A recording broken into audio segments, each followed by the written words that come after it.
Continuamos nuestro estudio de la introducción a la teología y del tema las fuentes de la teología.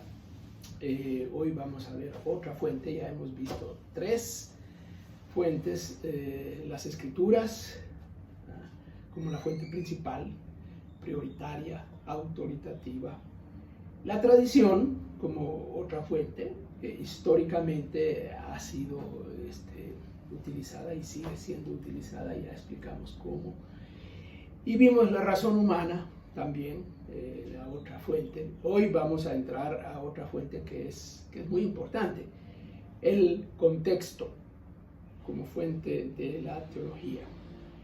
El contexto estudiado ya o reconocido ya como fuente de la teología es algo reciente. Es algo que se ha incorporado en los estudios teológicos recién en el siglo XX, más bien diríamos la segunda mitad del siglo XX, así que es bastante reciente. Quien lo puso en el tapete de los estudios teológicos fue la teología de la liberación, allá en los años 70, en los años 80 del siglo pasado. Esa teología llegó a establecer el contexto en realidad como la fuente principal. Había una frase que usaban que se decía: el texto es el contexto, y que es a partir de ahí que uno comienza y que uno desarrolla la teología. Estaban pensando principalmente en el contexto amplio sociopolítico y de las realidades, especialmente en América Latina. Y vamos a hablar un poquito de eso, pero yo quiero abarcar un poco más allá de solo el contexto sociopolítico. Dos grandes esferas de contexto: el contexto nuestro, más inmediato, que es el contexto eclesiástico, y vamos a hablar de eso un poco; y ese otro contexto, el contexto social, político, más amplio. Empecemos hablando del contexto más inmediato, el contexto nuestro, eclesiástico. Y aquí vamos a decir varias cosas. Ese contexto eclesiástico más inmediato. Bueno, empecemos hablando de la diversidad del contexto y de la diversidad de las iglesias. Es algo que tenemos que tomar en cuenta, porque de ahí depende mucho de lo que se está enseñando, de lo que se está diciendo, de lo que es la identidad de las iglesias, diversas iglesias. ¿En qué se observa eso? Bueno, se observa primero en organización eclesiástica, las denominaciones. Las denominaciones, llamadas así, denominaciones, es un concepto muy eclesiástico, muy protestante, del mundo protestante histórico y del mundo protestante más reciente, el mundo evangélico, digamos así. Las denominaciones nacieron en tiempos de la Reforma. Diferentes grupos, diferentes iglesias que se desarrollaron, que nacieron en tiempos de la Reforma, con peculiaridades, características propias de cada una. La primera de ellas es la iglesia luterana. Lutero es el iniciador de la Reforma y establece o nace o organiza una iglesia que se llama Iglesia Luterana, y llegó a ser, pues, como se conoce, una denominación.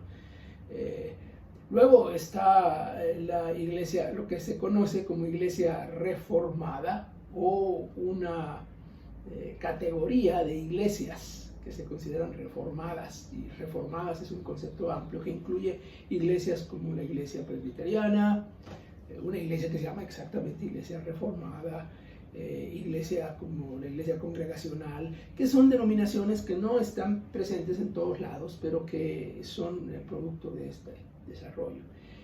Luego está la iglesia anglicana, que es una iglesia muy propia de Inglaterra, que nació allí, se desarrolló allí y ahí sigue, y hay toda una tradición de la cual se han derivado otras iglesias, bastantes más.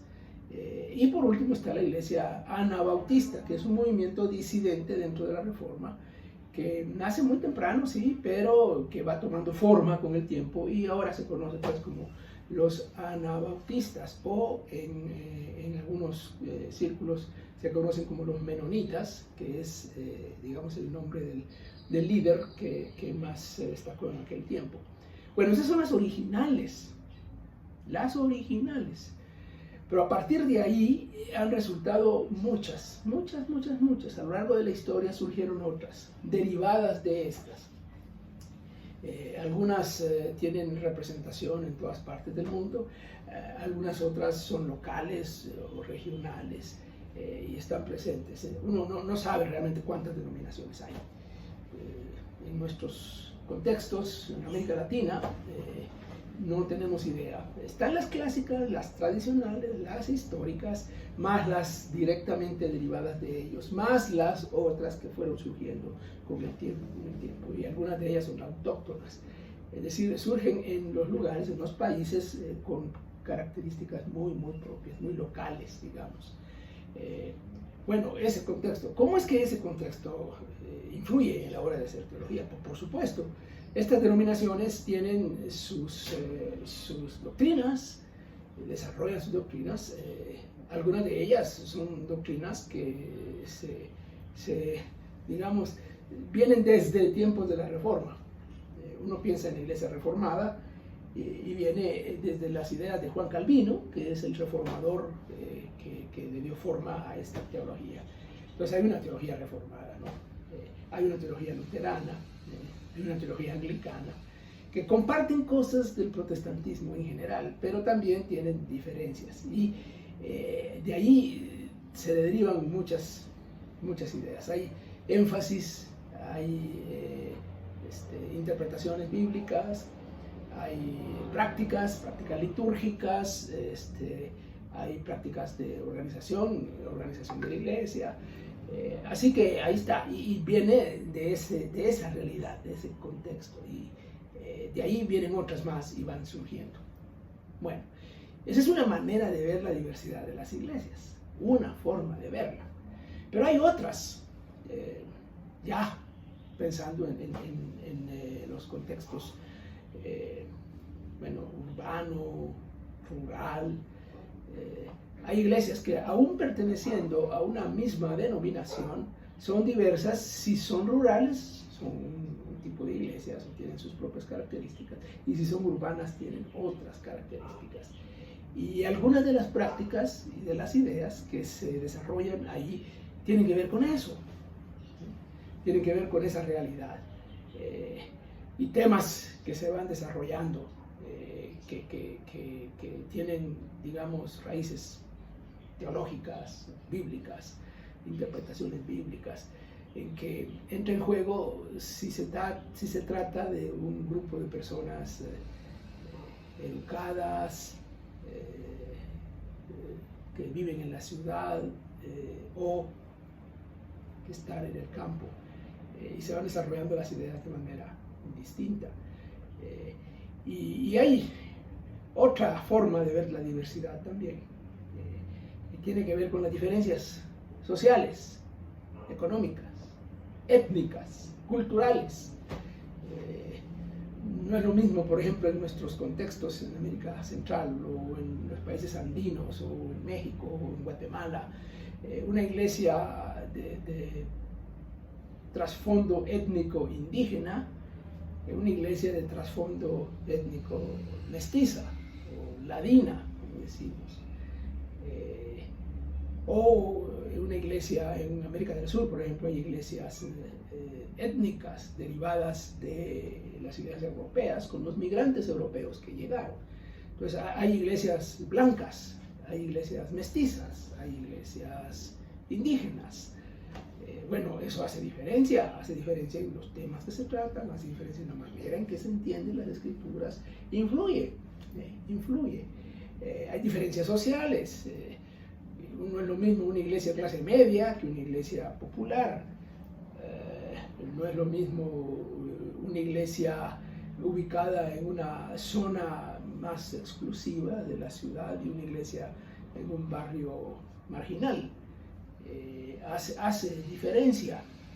Esas son diferencias socioeconómicas que influyen en la manera en que se toman en que se desarrollan las ideas teológicas. Por ejemplo, en las iglesias más tipo clase media, la interpretación de las escrituras gira alrededor de la mentalidad de la gente clase media. Por ejemplo, se habla de Jesús y se ve a Jesús como un líder, se ve a Jesús como un modelo del liderazgo de una organización, de una empresa, de una institución.